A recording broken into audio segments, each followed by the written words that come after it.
Ladies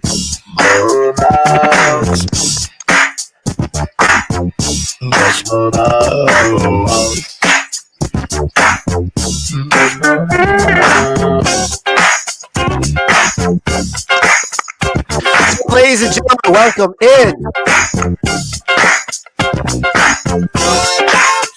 Start the podcast. We are live. We are live here on Facebook and YouTube. By the way, if we get shut down for some reason, copyright, if it take off our broadcast, you can follow us on YouTube. And if for some reason that gets taken down, I don't know what to say. It'll be recorded, and we'll put it back on later. I'm Mike, and let's get Louie into here. Louie, what's going on, my man? What's going on, Mike? How you doing? Good. How you doing, man? Living the dream, dude. Yeah. Looks like Biden's going to win the election, so some new things to come for sure. And that was our political moment, sponsored by CNBC. Or I don't know. Anyway, let's get right into it, man. So, Celtics, big off season coming up for them. Reality, I think it's two big off seasons because you think about it with the season starting in December now. They agreed to that the other day, which is kind of crazy, but is what it is. You really have two off seasons within the next year. So they have two really big off seasons, but we'll hit the first one. Before we get into it, though, Lakers, man, they're tied with us. 17. Yeah, that Mickey Mouse championship. Yeah. We'll give it to him. Give it to him. 17 rings. Hey, you know what? I feel like if I was 13, I'd be more upset than I am now. I could really care less about the tying championships with them. But I mean, what was your thoughts on the Lakers team this year?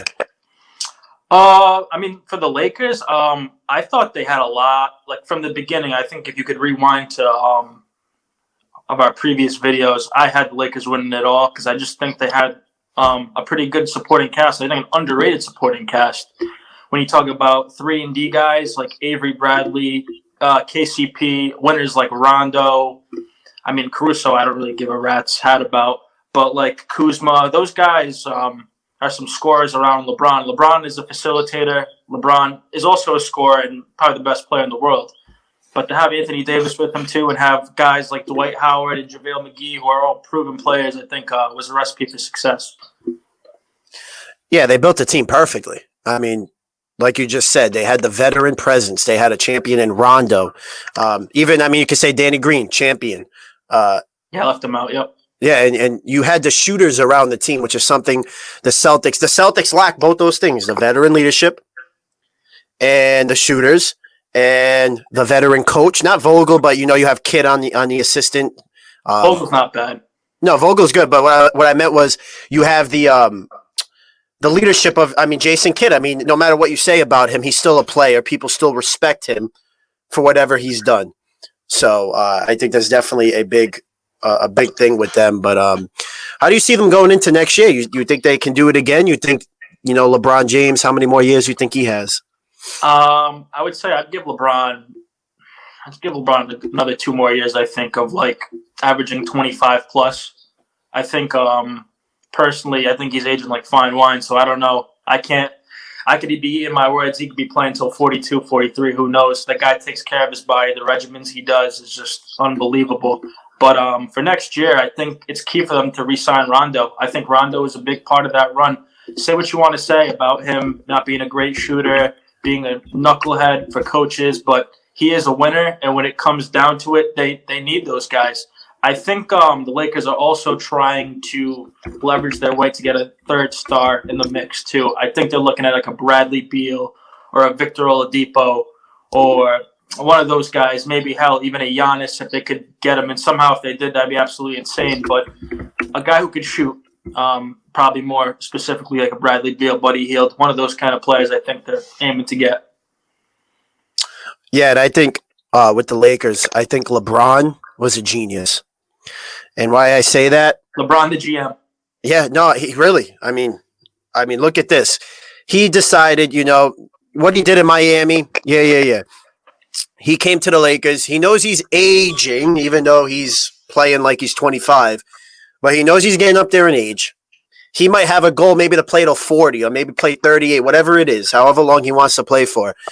He picked a young franchise player to partner up with. He didn't go and try to partner up with some aging veteran. He decided to go play with a young franchise player who's already at the franchise player designation. He decided to partner up with him because here's the thing. Once LeBron's done, that's Anthony Davis's team. And Anthony Davis also made, now obviously he got traded there, but I know he wanted to go there and he probably would have ended up there anyway. But he made the right decision, partner up with LeBron. He gets to learn from that guy. He gets to take over for that guy when he's done, whether that's 3 years from now, whether that's 10 years from now, because he ages like Tom Brady. I mean, he's the Tom Brady of basketball. He was smart though. He say what you want about him. He's a great player. He is a great guy off the court. You never have any issues, and he could be a successful GM if he ever wants to. If he ever wants to, he'd be a great. I mean, if he ever, let's say he goes to Cleveland after he's done. You always have ties there, and he says, "I'm going to take over GM." People are going to want to go play because he's the GM. Now, you could also say people want to go to Charlotte to play for Michael Jordan, but that's a different story. So maybe not the case. But I think as a GM in terms of trades and being able to put a good team around him, I think that would be great for him post basketball. If he was a GM, I don't think he'd be. I think he's smarter than to be the GM of the Cleveland Cavaliers because no one wants to play in Cleveland. I'm sorry. I know. I only say that because of his ties to them. I mean, I know he still plays. I know he plays for the Lakers, but he's still got ties to them. I hear you. Yeah, it's going to be interesting. I think there are rumors that the Clippers are trying to sign Rondo. I think that was one of the rumors I was hearing recently. It's interesting. I think that team could definitely use a Rajon Rondo just to get the ball in their hands. Just to run the show. Patrick Beverley is not going to get it done. I think Patrick Beverley splits in the playoffs where I think 4 points a game, 6 rebounds, and 2 assists. So that's not going to get it done at the point guard position. You need someone like Rondo who's going to compete at a high level. Maybe not the best defender, but can gamble, get you some steals with the long wingspan that he has. But that playoff dough, man, it's contagious. And it's not just contagious to him, but contagious to his teammates. They all feed off of him. He ramps the pace up to another level.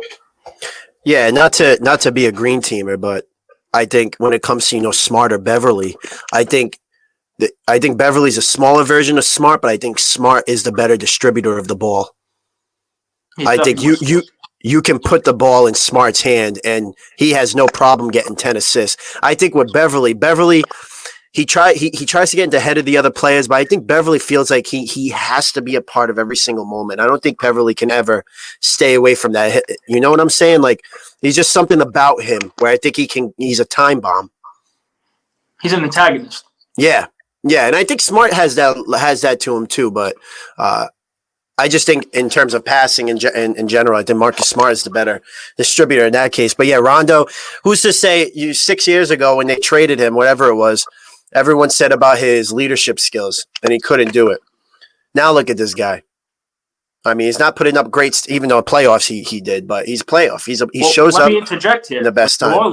With New Orleans, he was a phenomenal balling, man. He was balling with New Orleans. Mm-hmm. That was after stints with Chicago. I think, dude, he's been all over the place. Chicago and Dallas. Traded to the Mavericks. Then I think he's with the Kings. And then Sacramento. God, no one wants to be over there. He played good with them too. Yeah, he was all right. Cousins, yeah. He was all right. He was with the Kings, the Bulls. Like, holy God, man. Yeah. And now Pelicans and then Lakers. Like, it's unreal. Mm-hmm. This guy's been tossed around like a redheaded stepchild. It's unreal. Yeah, no, it's he's turned into a player that, I mean, I always thought he was that player. I think in terms of a distributor, the leadership kind of was a void, I think, earlier in his career because he had those guys. He had Garnett, he had Pierce around him. I think when he got traded or when he took over as the leader of the Celtics, he wasn't ready, but I think putting him... It was tough. Like, you had Keith Bogans, Gerald Wallace, like Chris Humphries, Jeff Green. Like, really? He didn't give him anything. Like, no, he had nothing. He had nothing. And I don't blame Danny Ainge for trading him either. I mean, I don't. I don't. He Danny Ainge, kind of like what Bill Belichick did. It wasn't a smooth transition at first, kind of like what Bill Belichick's going through. So you had to get rid of that guy. Right. And I'm not saying Rondo would have been a star player for the Celtics. I mean, I don't think Rondo is at a franchise player level. Third banana. He's a solid third banana. I think he's a solid fourth or fifth guy. I don't think he's the third. I don't think you're going to have a big During three of you. During that time, I'm saying. Yeah. Oh, during that time. Yeah. Absolutely. But no, I'm happy for him. I would love to see him back in a Celtics uniform off the bench. That's probably not going to happen because Danny Ainge is not going to probably do anything this offseason, which we'll get into. But any finishing thoughts on the Lakers at all? No, I was just happy for Rondo to get his chip. I don't know if J.R. Smith somehow snuck in another ring too. Didn't do absolutely jack squat. I don't know if Avery Bradley gets his ring because he just elected to not go in the bubble due to Black Lives Matter, and I don't know if it was due to COVID as well. But I mean, he took that stance, and I respect him for it. But I'm not sure. I think he was having a baby or something. I think he should. He was a big part of that team. I mean, I think with Bradley, I think it would have been even easier for them to get by. I don't think they go, with I don't think Portland makes it that much. Did Portland only win one game though? It was only one game or two games, right? Yeah, and I mean, it was like the first playoffs like series, so you can't expect I think Bradley would have helped them a ton, even though they won. I think Bradley still would have been a positive. Oh, he would have guarded Harrow. He would have guarded any of those guys. Duncan Robinson. He'd be an off-ball pest. On-ball pest. And that's what kills it. It's like you see Crowder, Olynyk, Bradley, all in the finals. Rondo, yeah. And I'm just talking about the you want to call it the Bridgie team. Like those guys would be you telling me the Celtics couldn't have used those guys off the bench this year? That's just what stinks. Yeah, definitely. Even Olynyk, and I hate that guy, but even him, it's like I would have taken him off the bench. I would have taken Crowder off the bench. I would have taken Bradley off the bench. So that's a good segue, right? We can go into what Celtics maybe bench needs at this point. I think that's kind of where we're going right now. So yeah, my final thought on the Lakers though is it goes back to before. For years, everyone's like, "Oh, the Celtics are the next team." They're the big dynasty coming up. They got Tatum, they got Brown, they got Kyrie, they got all these picks, and the Lakers still win a championship before you. LeBron James. Well, LeBron James, and I think it's just the lure of LA too. I mean, LeBron James definitely adds to it, but where you want to go? Most people might want to go to Los Angeles to live the life. There's beautiful weather out there. Everything's great out there. It's too bad because the Celtics, I think, are a better basketball town for sure. Celtics are better fan base, but it's too bad. Oh, we got a comment. Let's see what this is. Lakers. Yeah, Lakers won. The Lakers won. Is that Will? Hey, that's Will. Will Winfield says Lakers. Yeah, you guys had a good team, man. They built the team right. They built the team right for sure. But yeah, no, the Lakers won before you. I mean, how does that feel? Ainge gets all that praise for years, and the Lakers still beat you. And the Lakers still get to that 17 championship. You let Tyler Hero drop 37 points on you in a playoff game. Brutal. Yeah, LA has the Kardashians. Yeah, that's it right there. That's why people go. Unfortunately, I don't know why. They're all fake, but they go. There you go. All right, so let's get into we're Celtics experts over here. We're definitely. I don't think we're Celtics green teamers. We're not in the Kyle Draper level, but I think yeah, I think we're a little unbiased. We're not going to sit here and say, don't trade Tyler Zeller or don't trade Kelly Olynyk. He's untouchable. Thinking, but anyway, let's go into it. So we had some thoughts and some a little wish list on what we'd like to see the Celtics do. My wish list is pretty big, but let me start it off. The first thing I think that needs to happen, I think is pretty obvious. The Celtics need to pay Jason Tatum. Sign him now. Why the deal hasn't been done yet, it's beyond me. They need to keep this guy around for as long as possible. Sign that max deal now. Sign it. You have him and Brown for the future now. Sign Jason Tatum. I would agree. I mean, I think him. I think it's honestly him that's not re-signing yet to the extension because I think he can get more money if he goes in as a restricted free agent, goes test the market, another team offers him an offer sheet, and Celtics have to sign. So I think it's more of a leverage standpoint. And you also got to think now the salary cap is probably not as high as what it once was. So I think that's another reason why he hasn't re-signed that extension yet. Yeah, but I think it's also a time for him, especially with COVID, that he should do it. Like you know, injuries can happen. I think again, like you said, with the salary cap issue, this is the perfect time for him to sign it, get that extension, kind of like what Patrick Mahomes did. I mean, he did that 10-year deal. He took the money now. Betts goes to LA. He takes that money now. He didn't wait till free agency. Danny Ainge's number one priority should be to sign Jason Tatum now. Don't wait, man. Don't wait. That's number one. I think that's pretty obvious. My next one I had, get rid of Gordon Hayward. I don't care if he opts out. Make him opt out. Make it terrible for him. Tell him, he's going to be the last guy off the bench next year. Lie to him. Get him off this team. Get rid of Gordon Hayward. Yeah, this is a tricky situation now because there were murmurs that he was planning on to opt out or thinking about opting out because if he opts in, he doesn't have any control where he gets traded to.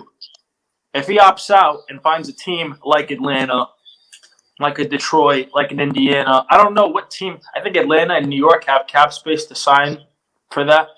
But I don't know why the hell either team would do that. Honestly, I'm not sure why either team would do it. I mean, Atlanta, I could see them signing Hayward. I think that would be beneficial to them.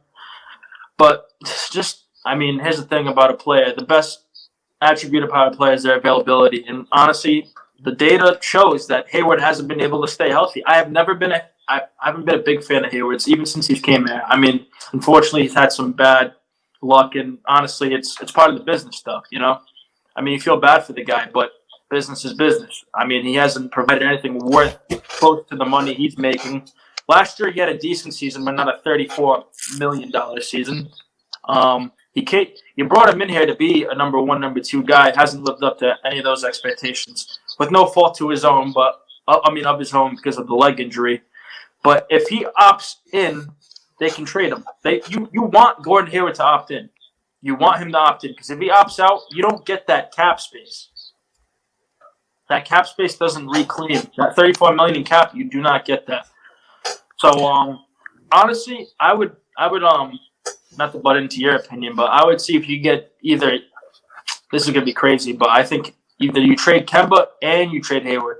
I think you trade both of those guys. Yeah. So quickly, is Stevens too loyal to Hayward? Hell, yes, he is.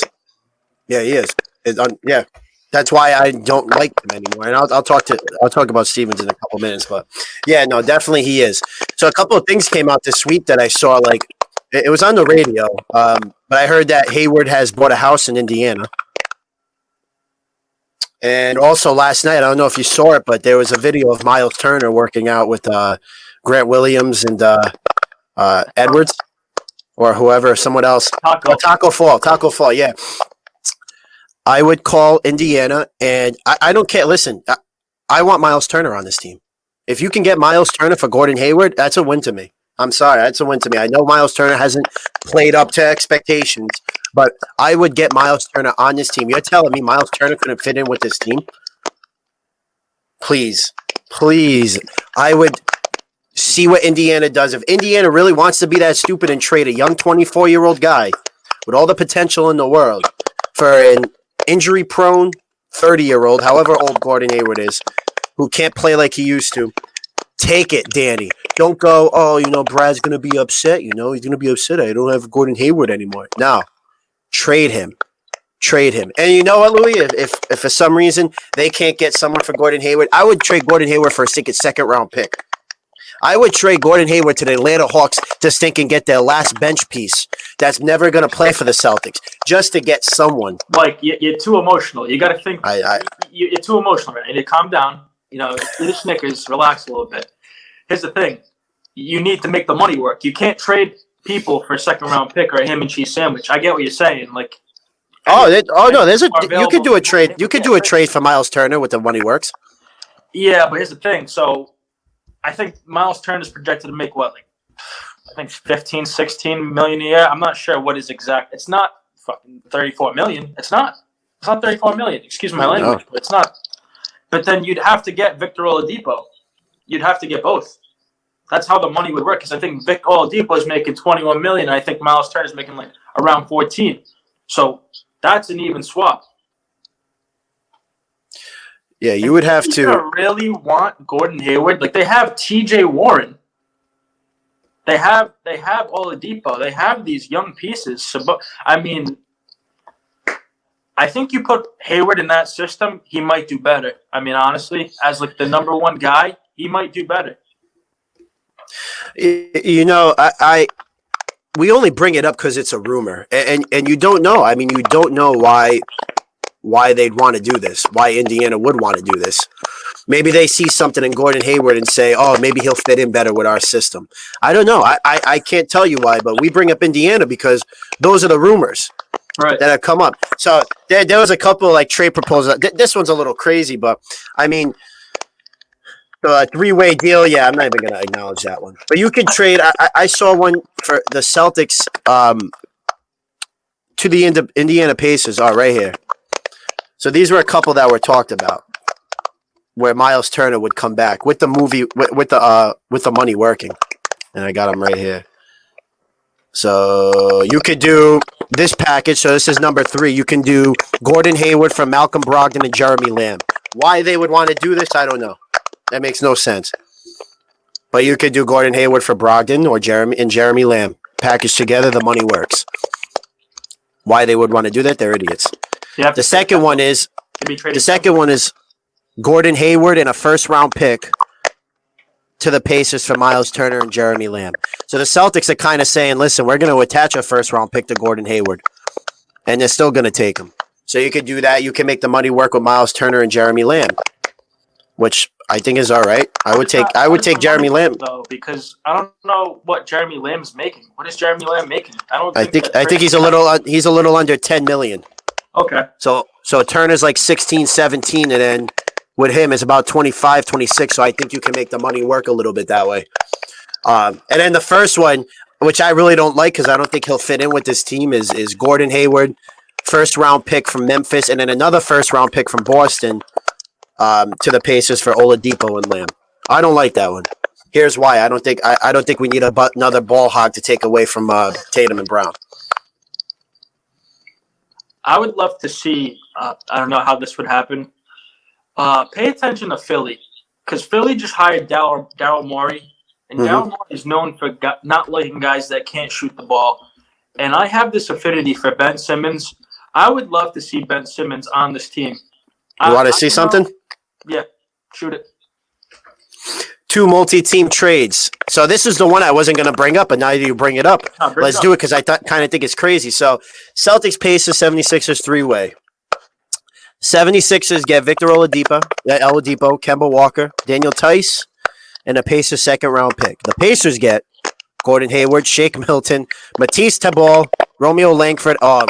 We can't get rid of Langford, man. Ainge won't get rid of Langford. Hey, you know what? Horford. Sorry, Romeo. I got your back, buddy.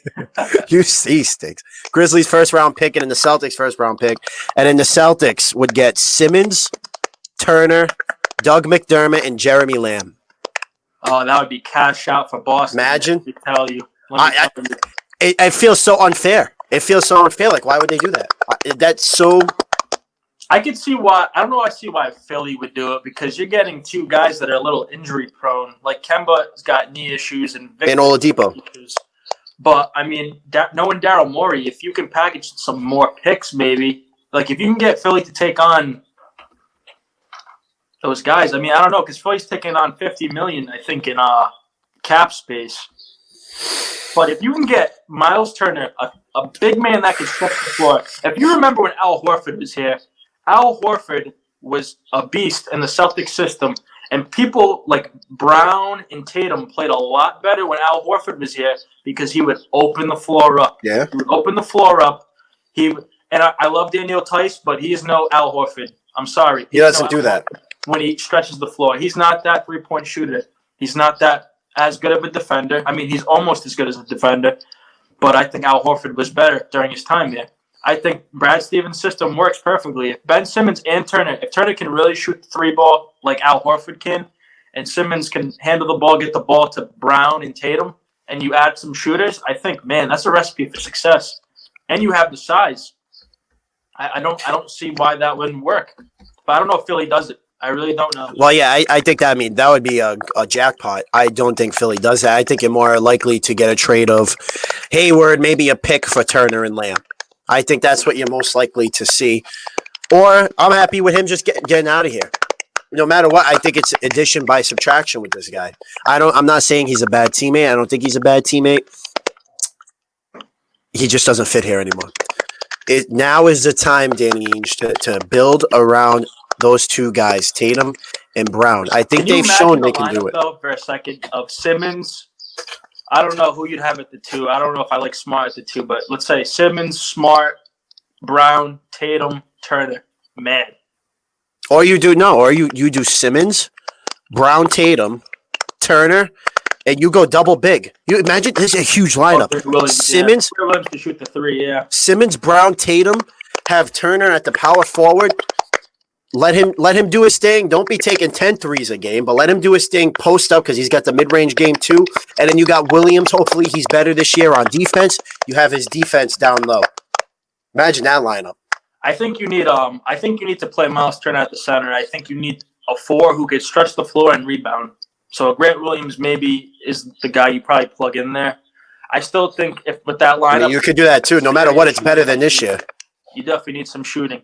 So I think that's a pipe. That's my pipe dream. I did see that trade. I think Philly. I mean, you get Kemba and Victor. I mean, if those guys can get back healthy, I think that's a win for them too. You get Kemba Walker at 30 and Victor Oladipo at 28, 29, and you still have Embiid. Mm-hmm. And maybe you can lure Harden in when he tests free agency. I mean, hell, I don't see why. I mean, I can see why they don't do it, but I mean, if you're getting Kemba and Victor, and if you're getting them at their best, I think that's a pretty formidable team. If you don't think, like, if you're looking at this, if you're Daryl Morey, do I think Simmons and Embiid can work together? I personally don't think they can work together. I don't think so. I think they need to be on separate teams. I like Simmons on the Celtics. I think he'd be a great distributor, blah, blah, blah. You know how I feel about Ben Simmons. And then for Indiana, I mean, I don't know. Are they willing to part with those 2 guys? It depends what assets they're getting. I mean, if they're getting, what was it? Did they get 2 first-rounders plus some Romeo Langford? Yes. Yeah, Al Horford. Thibault. Yeah, and Thibault, 2 first-rounders. Yeah, that's tough for the Philly to give up Thibault. I think Philly says no. Yeah, I honestly don't see that happening at all. I'd more likely see a Gordon Hayward just straight up Indiana for those 2 guys. Why Indiana would do that, it's beyond me. I mean, I really just don't see no value in that guy anymore. And you know what? Yeah. Go ahead. No, the last thing I'll say about Gordon Hayward is I think Brad Stevens is a part of it too. You could look at the guy and say, listen, man, you don't have to be a playmaker anymore. Come off the bench and shoot. Because I think Gordon Hayward can be a good shooter when he's on. Be the shooter. Be the guy. Now, not at $30 million. No. So that's why it's not going to happen in general. But if he wasn't getting paid $30 million, I'd tell him, come off the bench and shoot. Be that guy that we need off the bench to score. He's not that sharpshooter. He's not. And that's what the Celtics need. Like a Robert Covington kind of guy. That's someone who they could use, you know? Yeah. Rocco come there and play great defense, shoot the ball, D up, get rebounds. Like, that's who they need. They need someone like that to plug in. Yeah, and Hayward's not that guy, so I don't know why they're still holding on to him. Either trade him, or if you can't get anything, hopefully he opts out. Like, really, hopefully he opts out, get him out of here. It's time to move on. It's time to really give these kids more time to shine. So let's go into your second big thing for the Celtics. You have a second big thing at all? I kind of made a little list, but I don't know if you did. I'm kind of just going off what you were saying, but I think that the Hayward thing, is definitely big. It depends what he does. Like I said, like if he opts out we don't get that cap space this year. But I think next year we do reclaim it, or we don't. It opens up like 9 if he opts out or whatever. We have 9 million. I mean, in this salary cap nowadays, what is that anyway? That's maybe that's not a lot. Another option though too. So I mean, part of it is, can Gordon Hayward feel like there's some unfinished business here in Boston and with Brad Stevens? Do I take a pay cut and re-sign to a longer 10-year deal? Oh, I'd hate that. I'm sorry. I just don't, because he's still going to get paid like $15 million a year. Like that's still too much for that guy. I'm sorry for his injuries. No way. Let Indiana or Atlanta or someone else pay that money to him. On the Bill Simmons podcast, there was a proposed trade. I'm going to give it to you real quick. You tell me what you think about it. Gordon Hayward and the 14th pick for Blake Griffin and the Detroit's 7th pick. Do you do it? Knowing Blake Griffin's injury history and knowing Gordon Hayward's injury history, I think Hayward's the more healthier player. Because I think his injuries are more freakish than versus. Is that Jesse or Ella? Who is that? That's both of them. Yeah. You see some treats or something out there. It is. Oh, that guy's jetting. He just dropped off a package. He's out of here. Go get him. No, I wouldn't do that deal. I would not do that deal at all. Like, unless Detroit had like the number 1 pick. No way. Sorry, Blake Griffin doesn't excite me anymore. I don't think he offers anything to this team. He plays a solid 30 games a season, and then he's out. Yeah. No way. But yeah, definitely Gordon Hayward's got to get out. My second big thing was, again, to assess the bench needs. So obviously, if we can get Miles Turner, which I honestly think will happen, I would give that an 80% shy. I really do think Gordon Hayward's going to get traded. I think Indiana is the team that he's going to go to. Supposedly, there was a report came out yesterday. He wants out of Boston. I hope that's true. Again, I'm sure he's a great guy, but I think he's really out of here. My next big thing is obviously assessing the bench needs. Getting a shooter. Getting a big guy. Now, I think Turner can be that guy. So I think that checks off. I would re-sign a couple names I'd look out to. Number 1, I would try my best to keep Enes Kanter. Here's why. I think Enes Kanter, just off the bench, not as a starter, off the bench, he played well. I think Stevens could have played him a little bit more. He added something in that Miami series. I think Stevens' just rotations were kind of just all over the place last year. I think Kanter is a solid guy off the bench. I think he's a good teammate. He's good for the team. I would re-sign Enes Kanter. Or I think he has an option. Hopefully you keep him. Don't get rid of him. Don't decline that option. Pick up that option. Decline Vincent Poirier's option. Like, he has no shot here. Like, why you have to keep him? I would try to bring back Enes Kanter. And another interesting name on the block that I think will go for cheap. I know he's older, but just a guy off the bench. Let's welcome back Aaron Baines.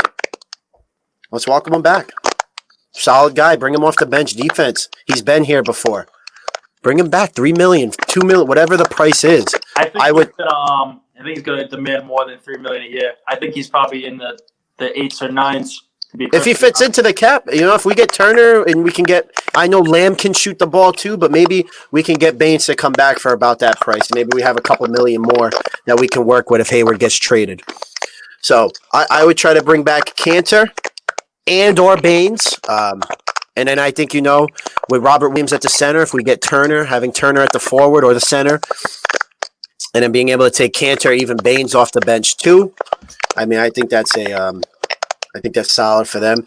You got some shooters for me? I know we talked about Robert Covington earlier, but I think we can only get him in a trade. I looked at some of the free agents. But I mean, I wouldn't say anyone there's like the DJ Augustines of the world, the frickin' like the Jeff Teagues, I don't know if those guys are all free agents. I know they're not sexy names, but it's tough. There's not many shooters out on the market right now. I think JJ Redick might be a free agent. I don't know if he is. No, he's not. But he's on a 2-year deal with the Pelicans, I believe. It's tough now. It really I know. is.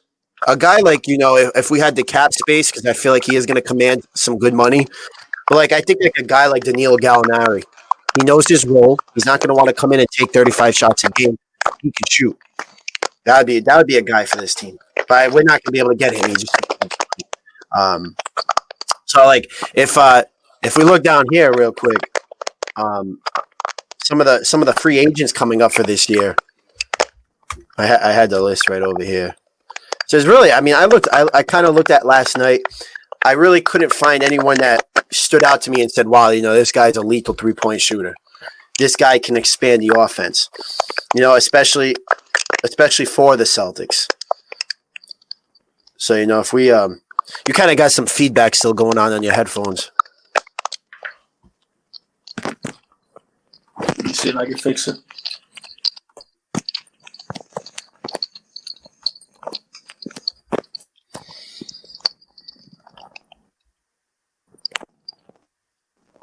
But you got so you got some free agents. I think Paul Millsap would be a great addition, but he's too much money. He's not gonna he's gonna command a good amount of money. He'd be a great veteran signing, but he's not gonna come here for that money. Some of these guys Hassan Whiteside. If at the end of the day he's still left on the table and you can sign him for real cheap and everyone else is gone, okay.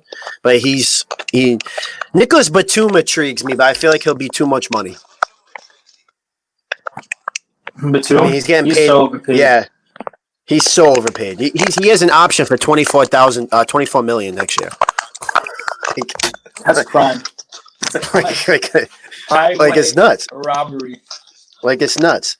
I mean, you got Kent Bazemore, who's a free agent. Evan Turner, Goran Dragic. Evan Fournier would be a great addition too, but I think he's going to be too much money. He's going to be a free agent. Those, crapmento teams, like the Crapamento Kings. Those are like the teams that'll give money to like players like that, like money that they don't really deserve. Jordan Clarkson is a free agent. I don't love him. I really don't. I mean, but there's nothing here in terms of. That's his problem. Yeah, there's just nothing here for 3-point shooting, and if there is, like Bogdanovich, I like him. He's gonna get paid. He's gonna get paid though. From the Kings or from the Jazz? Either one. Yeah, I like the kid from the Kings. He's good. He can definitely shoot the 3 ball. Yeah. I also like Buddy Hield a lot too, but that's going to be by a trade, and if that were to happen, there's really no one. The one domino is Gordon Hayward. It really is. He opens up. That's the domino. That's he opens the first up. domino that tips. Whatever he decides to do is what we'll know, and what we'll know what the Celtics do. Kyle Korver, free agent. I take a flyer. The thing that frustrates me is that it seems like the Celtics don't really like to draft pure shooters because they have defensive deficiencies. Like Duncan Robinson was a guy who got attacked in the finals. But he held his own. I mean, in the Boston series, he wasn't the worst defender. I was watching him. He was playing hard, Yeah. Sometimes you can cover up those guys as long as they have some kind of size. If they're like 6'6", 6'7", can shoot the 3 ball. I mean, maybe you address that in the draft. But on a team too that we have solid defense. Not down low, but I think our perimeter defense is pretty solid. So I think taking a guy like a Kyle Korver, or if we had drafted, we need that kind of guy that can just come in and shoot. The Celtics won with Ray Allen as a shooter. Yeah, Ray Allen held his own on defense, but you need that Someone who sharpshooter. can run off screens. Yeah, and we don't have that. I think Tatum's the closest guy to that, but you want Tatum to do more than that. Like I said, my pipe dream is if they can somehow swing that mega deal, get Simmons, get Turner, man. Yeah, unreal.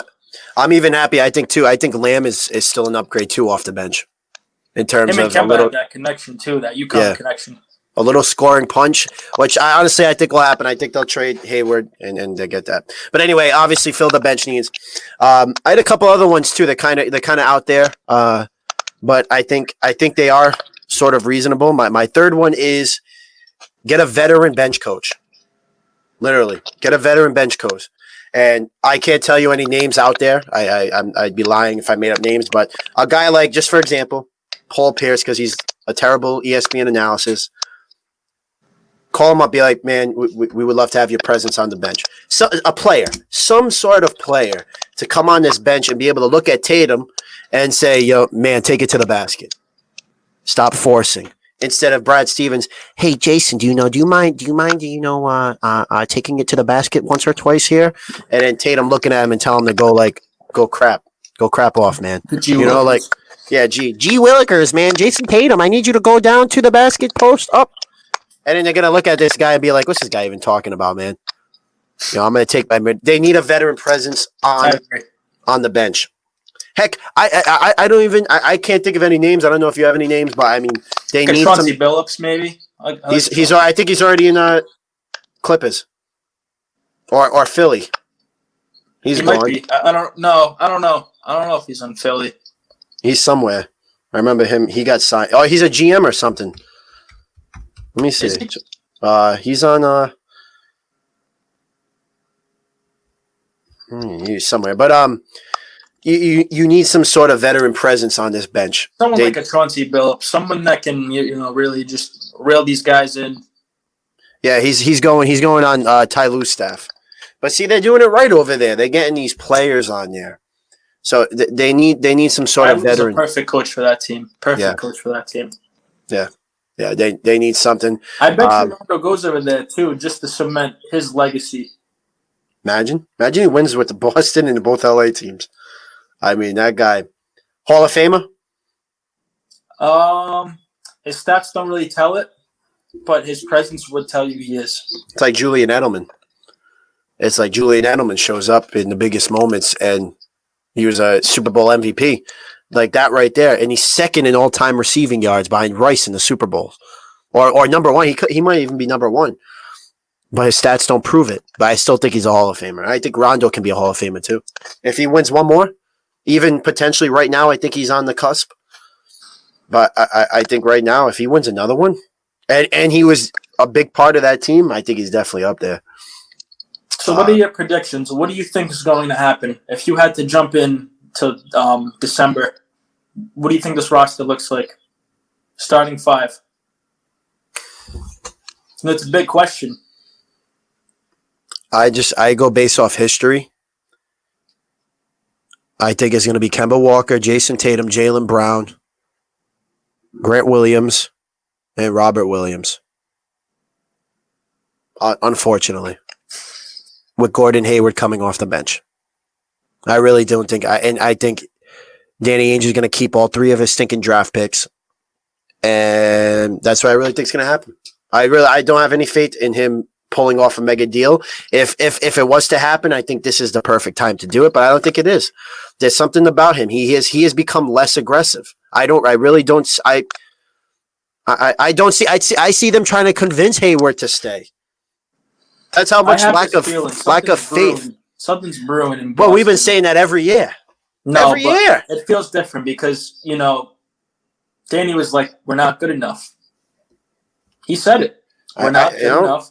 And he didn't address the bench needs last year. I think this year there's going to be some smoke. There's 3 first-round draft picks. In a draft where we don't know if it's top-heavy, there could be some sleepers in the middle of the round that we don't know about, like Sadiq Bey. Okongwu has been the heavy coveted prospect that for the Celtics. You have Wiseman. You have all these guys. I mean, he's not going to drop to 14. Don't get me wrong, but you have some sleepers at 14. And I think even at 21 or 27, I think those picks are still valuable. And I think I see that mega deal actually happening. Call me crazy. I think Sixers move on with Simmons. I really think they move on with Simmons because Daryl Morey is going to shake this thing up. He's going to shake that roster up. For better or for worse, I don't know. But he does not like guys who can't shoot the basketball. I think he gets rid of Ben Simmons. Look at what he did with D'Antoni's system in the Rockets. He traded away Capella. I didn't think he was going to trade away Capella. And he put Robert Covington as his center. Like, he does things that are kind of like, that make your head scratch. You know what I mean? Yeah. I see the Celtics starting 5. I see us having Ben Simmons. Call me crazy. I think Kemba gets traded. I don't think Kemba fits here. I really don't think he fits here. I don't think he shines in the big moments. You've seen that in the Miami series. I think he got compromised a little bit. Tatum's your guy. Brown's your guy. Those two are your guys. I think you need someone that can get to the lane, that can slash, that can facilitate. I think Ben Simmons is that guy. And I think if you can add Miles Turner too, I think we're going to the NBA Finals. So I this is my pipe dream and this is my prediction. It might be way it's probably not likely, but I have this gut feeling that we're somehow going to swing for Ben Simmons. I think we're going to have Ben Simmons. I don't know who the shooting guard would be. It'd probably be Jaylen Brown, Tatum, Grant Williams, Turner. I think that's the starting five. Yeah, I like you, man. I do. You're my friend. I agree with you on the Ben Simmons part. Not to here. I don't think he's going to come here. I do think he gets moved. I agree with you on that. I agree that Daryl Morey is an aggressive mover, for better or for worse. I just think with the Celtics, dude, I don't want no more draft picks. I don't want no more. I mean, we're young. This is the perfect time to. You're young. You can also. You can also, mortgage the future a little bit because you're still young. You can trade, get rid of these picks. Yeah, overpay a little bit too. Yes, Danny. Overpay a little bit. Overpay. You don't need all these 3 picks. They've taken like 18 players in the last 4 drafts. 2 rounds, by the way. 2 rounds. 2 rounds. 18 picks, and there's like 3 guys. You're still youthful. You got Tatum, you got Brown. You have, I think Grant Williams is going to be a solid, piece to a nice team, like an off the bench or a 4th or 5th, 6th guy. You have Robert Williams, who I think is young and can be a starting center in this league, maybe as soon as next year or the year after. You have youth on this team. You have plenty of youth. We don't need no more. And Smart is still young if you decide to keep him, 26, 27. Trade your picks. We don't need no more draft picks. We can't put any more players in Maine. Maine's going to be the best stinking G League team of all time. You can't do it.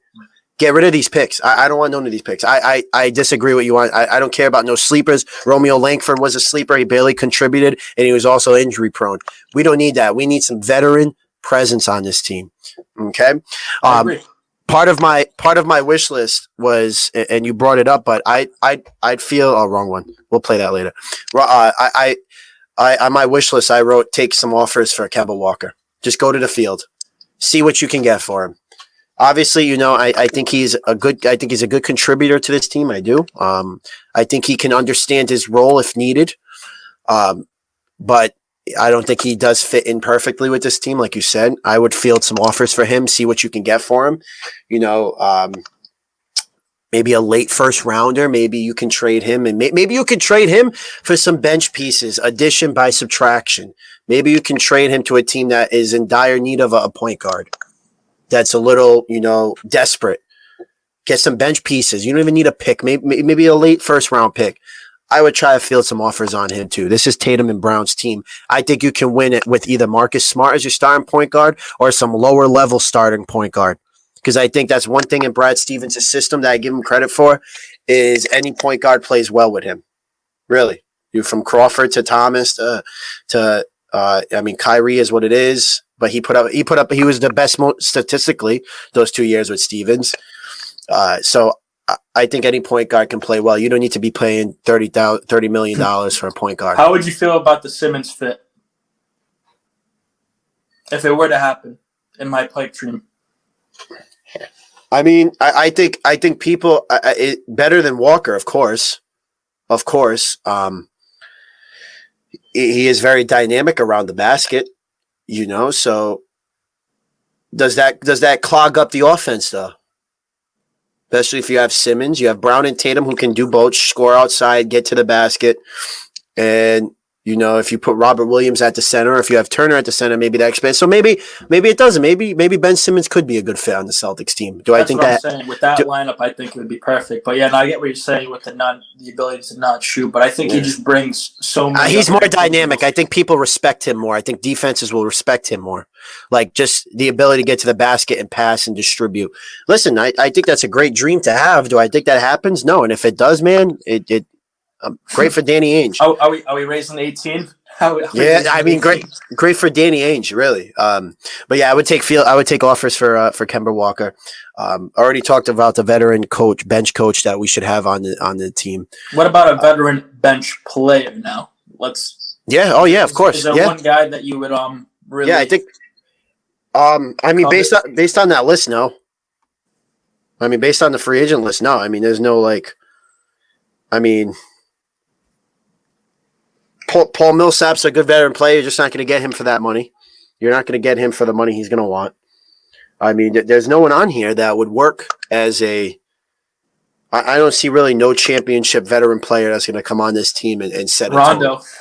Other than Rondo, yeah. Other than Rondo, I mean, is Danny Green? Danny Green, I would take Danny Green.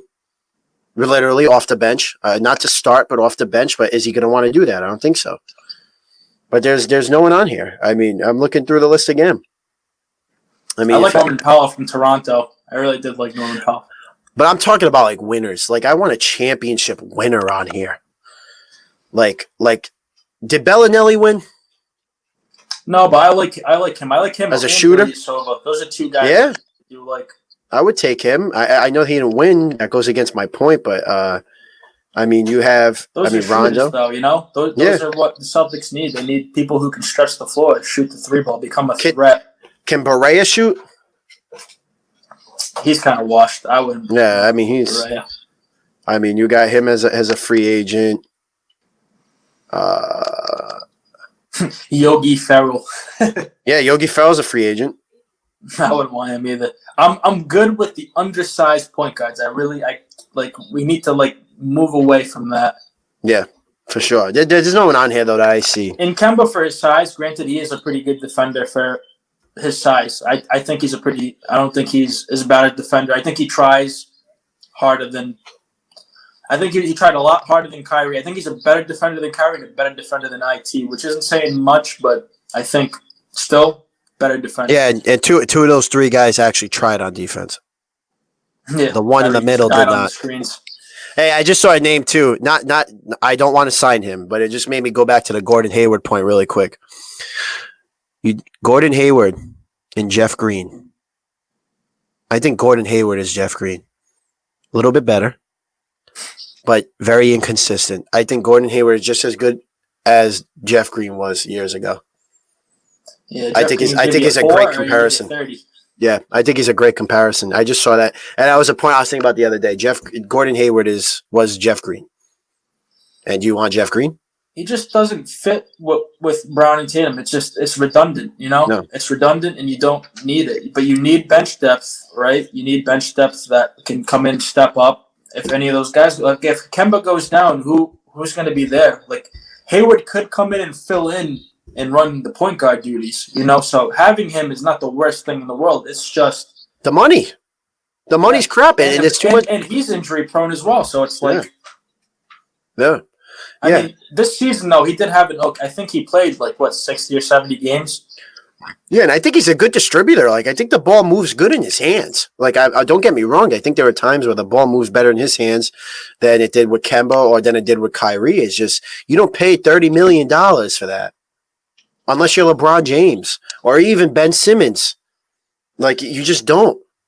There were rumors swirling that, and I look on YouTube a lot just to see what's going on, and there were rumors about him going back to the Jazz. I'm like, Jesus Christ, why the hell would the Jazz do that for Rudy Gobert? Yeah, that wouldn't make sense. I would do it in a heartbeat, but it wouldn't make sense. Oh, Rudy over Turner all day. I would definitely do that. Yeah. But anyway, no, back to that. So I had that, field some offers for Kemba. I also one of the final two were number one. Tell Brad Stevens this is it for him. This is it. This next year. Like, put him on the hot seat. Like, dude, this is it. You have one more year with this team. You have a 72-game season. This is it. We're giving you, and if Ainge goes out and gets talent, gets Turner, signs a good bench, not Brad Wanamaker, even though he played very well. I thought he played good. I will give him that. He played out of his his value. Yeah. Yes, he did. He played well, and he was good. Not Brad Wanamaker, not stinking Carson Edwards, not Romeo Langford, not Semi. Get rid of them. Get rid of them. Don't give Stevens his bench. Give this guy a good team and let him have one more year. One more year without a sinking Kyrie Irving to ruin the team, or Al Horford, say what you want. Give him a good, solid team with a solid bench this year. And tell him he's got this year and this year only. And if he doesn't make it past the Eastern Conference Finals, or if they go to Eastern Conference Finals and lose in 7, okay. If he doesn't make it to the stinking third round, dude, it's over.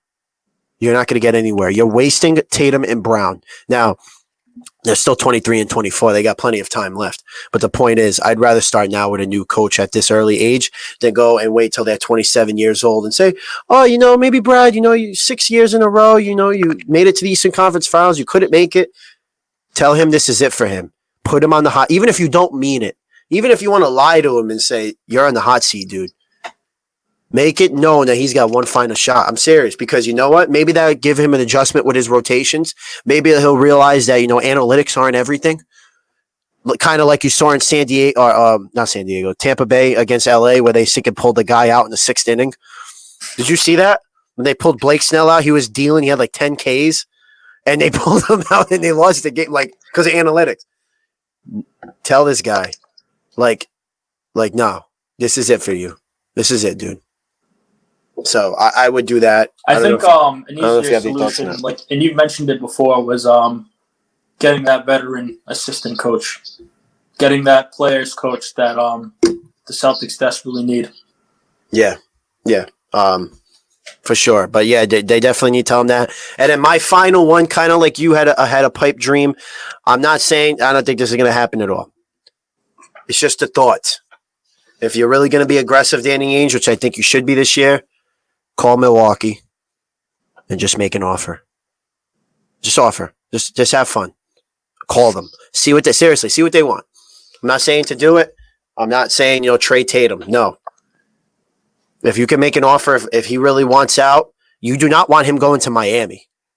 You don't want that. If you want him to get going, you want him to go into the Western Conference. You don't want him going to Miami. I mean, Miami's a very good team. And with him, it's even better. Make an offer. He's the only guy I'd really trade Jaylen Brown for. So make an offer. And just see what happens. Just have fun. And if they laugh at you, they laugh at you. But at least we can say, Ainge was ready to make a big move. That's it. That's all I want. If it happens... Giannis resign here? Yes. I think Giannis is staying in Milwaukee. I think he's different. I do. I think he's going to stay there. I think he wants to be there. I think just Milwaukee needs to do a better job of having a better coach, kind of like the Celtics, and building a better team of shooters around him. But I would make an offer for him just to have fun, call them. And that's it. It's funny that year, just like the Sixers had Bellinelli and Ilyasova. I'm pretty sure the Bucks had Ilyasova and some shooters. Shooters are so important in today's league. You see that with Miami. You see it with, unless you have LeBron James, but LeBron James also has shooters around him too. I wouldn't say as the caliber of Miami shooters are held the guys I just mentioned, but you need shooters in this league. You need guys who can make shots. Semi Ojeleye is not a guy I want to rely on in a playoff game to make a shot for me. Kemba Walker is not the sharpshooter that we anticipated or I thought he was. He's no Steph Curry. He's not even a Kyrie Irving. He can shoot the ball. He can shoot the three, but he's more of a shot creator. He's not really a playmaker. He's a scorer, don't get me wrong, but you need someone to go in there and shoot the three ball at a decent clip. You know what I mean? It's so important in today's NBA. Yep. And the thing is, the last thing I'll say is, what will he do?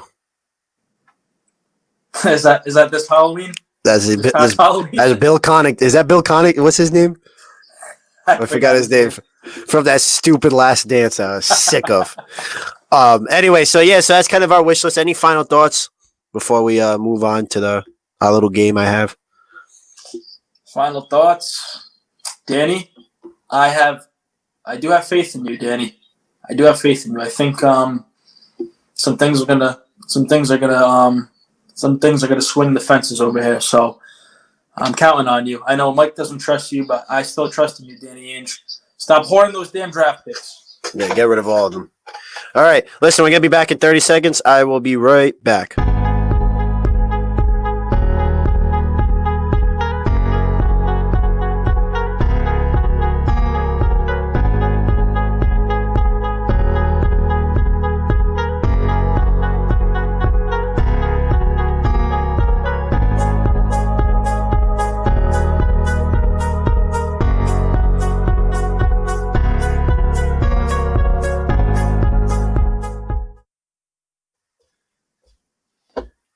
Okay, I'm back.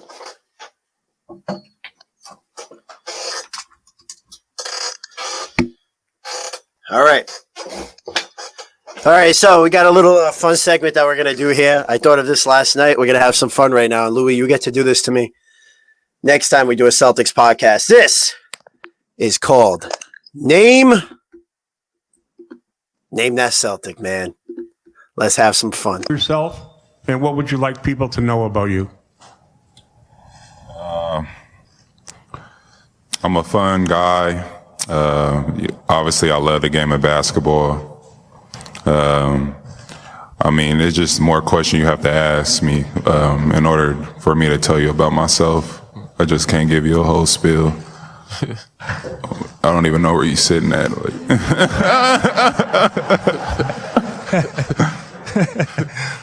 He's right there. Yeah, the glasses. There you go. All right. That's the best video ever. Oh, my God. I love that video.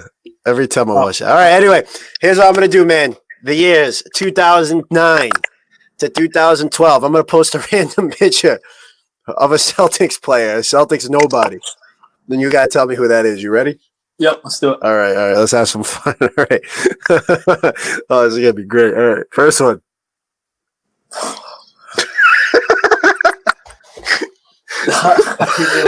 I have no idea. Wait, I gotta remove the banner. Hold on. All right. That's a little bit better.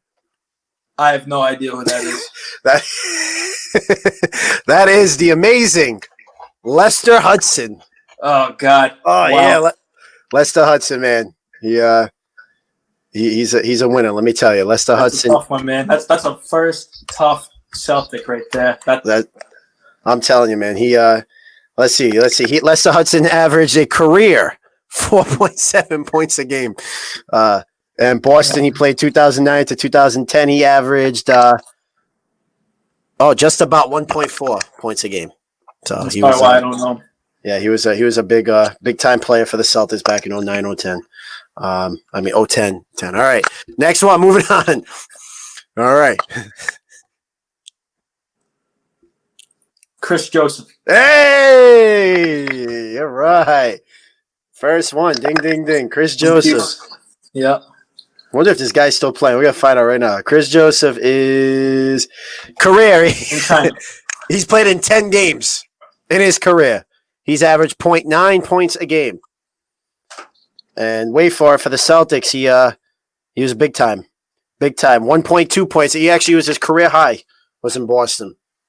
1.2 points a game for my man. I really did. For my man, Chris Joseph. And just in case, this is Chris Joseph's best moment in a Celtics uniform. Watch. Just wait for it. Wait for it. Oh, yeah. Oh, yeah. Pick that note. Oh. Oh.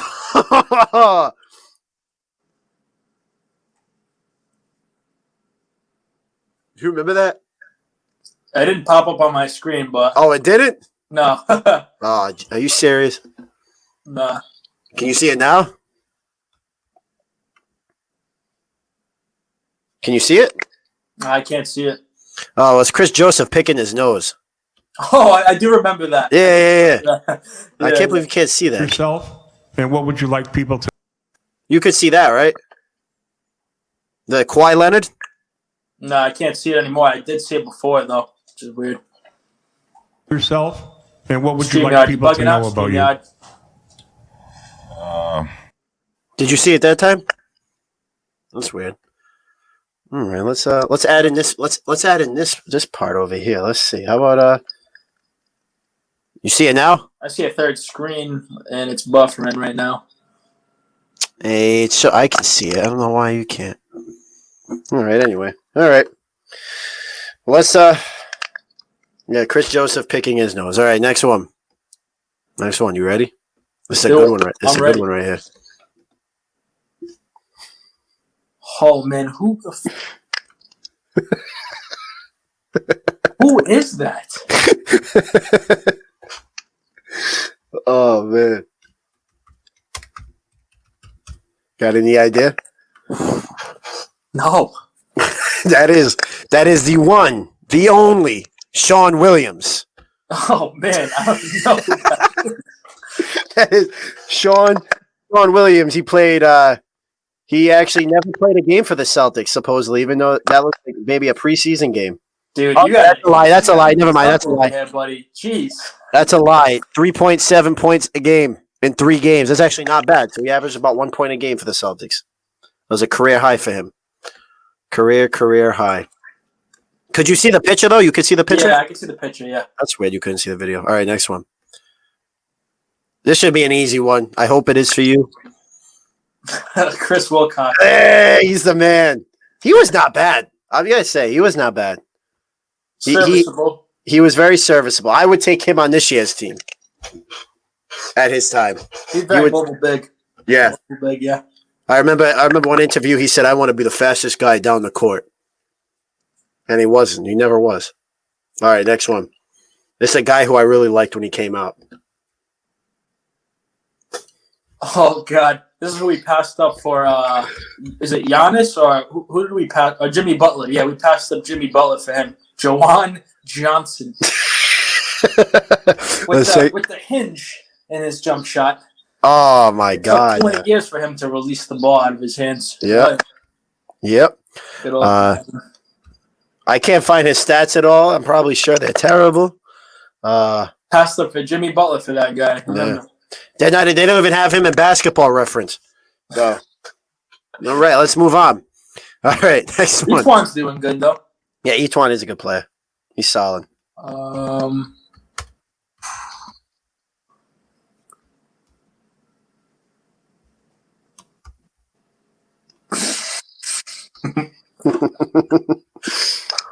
Is this first name start with? Is his first name Chris? I can't help you with that, man. Is it Chris Bat or something? I don't know. That is incorrect. That is the amazing Chris Johnson. That's not Chris Johnson. That's Chris Johnson, man. No way. Yeah, that's Chris Johnson. Chris Johnson from what year? 2010.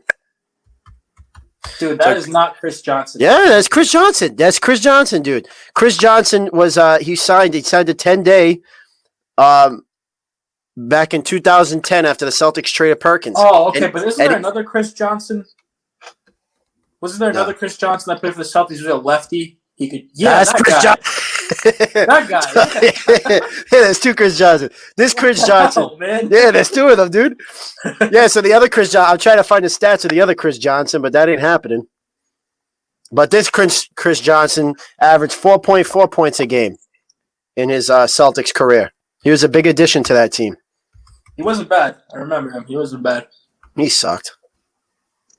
He was brutal. I'm trying to update the stat. Oh, here we go. Here's the other Chris Johnson. So this Chris Johnson, right here. Nope, not him. This one. This one averaged in 4 games, 1.4 points a game. So he was terrible. Just as bad. All right, moving on.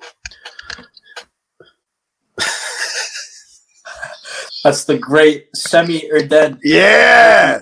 Yes. Semi Erden, man. He is the man, dude. Turkish Mafia man. Oh, yeah, dude. Semi Erden. He stunk. He was always hurt. Yeah. He had promise. Yeah, he was always hurt. Semi Erden averaged 3.8 points a game over his 69. What a number. Over his 69 games. 37 games for Boston, he averaged 4 points a game. He was a big contributor to that 2010 team. Without him, we don't make it to the second round and lose to Miami. All right, now we're going. These are going to be tough, I feel. All right, here we go. Carlos Arroyo. Oh, yeah, Carlos Arroyo, man. Let's see what he did. Carlos Arroyo came in, and he was actually solid for Miami. I thought that was a good signing when they did it. I mean, it was a free agent signing, but he not bad.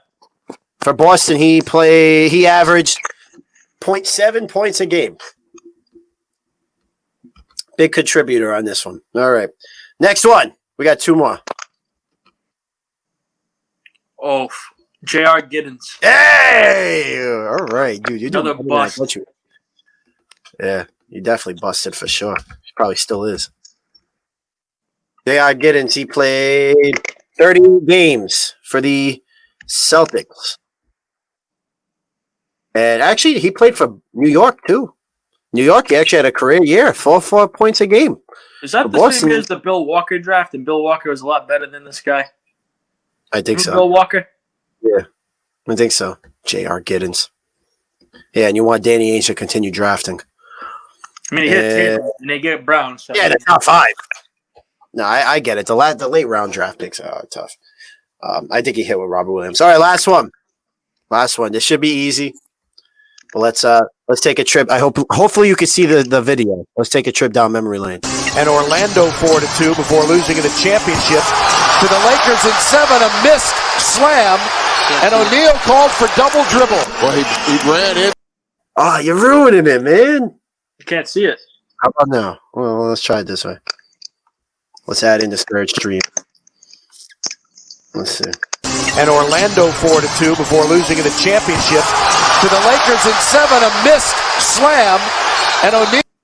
You can't see it? No, I can't see it, dude. What happened? I don't know what happened here. I don't know. Anyway, that was the incomparable missed dunk, and he fell into Jermaine O'Neal and cost the game. Oh, the GOAT, Vaughn. The GOAT Vaughn Wafer. I am so mad we cannot see this video right now. And Orlando 4-2 before losing in the championship. Nothing, huh? You couldn't see it. That's crazy. I don't know what happened. But anyway, yeah, it was a video of him dunking and missing the dunk and then falling into Jermaine O'Neal back in 2010. Yeah, so that was Name That Celtic. That was pretty good. Juwan, man. Love you, Juwan. Lester, you gave us some good moments, my man. Chris, never forget you picking your nose. I honestly don't even remember this guy. I don't know. I have no clue who Sean Williams is. I really don't. I remember the other ones. Lester Hudson was kind of. That was a tough one. Him and what did I get? 4 out of 6. Yeah. Oh yeah. Nick Wright. That schnoz, man. Nick Wright's always wrong. Anyway, just a little something fun. Hopefully next time you do it to me. We'll do a couple of years at a time. So maybe next time we'll do like 2015. You definitely left some guys out there though that I have in my head. So deal. Yeah, I only did a couple of years. So, but anyway, I think we're gonna. That about wraps it up for today. Hopefully, people at home can see the videos that we posted. But any final thoughts before we sign off on anything? Final thoughts? No, I don't have any final thoughts. Danny Ainge, we're counting on you, buddy. It's a big year. For sure. Yeah, they have a lot of opportunity to because don't forget you got not that I think Brooklyn's going to be amazing, but you got Brooklyn coming back next year. You have the potential of Giannis going to Miami, and Miami will still be there no matter with or without him. You still have Milwaukee back. That Toronto. Milwaukee call, if Giannis does decide to leave, is interesting. Yeah, for sure, and it all affects the Celtics. So they need to do something big. But anyway, please check us out on Facebook, Studs Podcast, YouTube. This is going to be uploaded to Spotify as well and all other streaming platforms. Support your podcasts. Share them because you know what? We're trying to make a dream a reality. We're trying to do this, having some fun. So please definitely support us with a share. We'll gladly support you guys as well. Next Friday night, we have a really big podcast that we are doing. We'll be sharing more about that next week. We're going to be doing a big roundtable discussions about the issues. Not sports issues, not what you're going to eat for dinner tonight issues, real issues. And we're going to have some stories coming on next Friday night. It's not going to be live, but we'll be releasing it next Saturday morning. So that's going to be a big podcast. We're super excited for that. And with that being said, I think we are ready to head out. We are ready to bounce.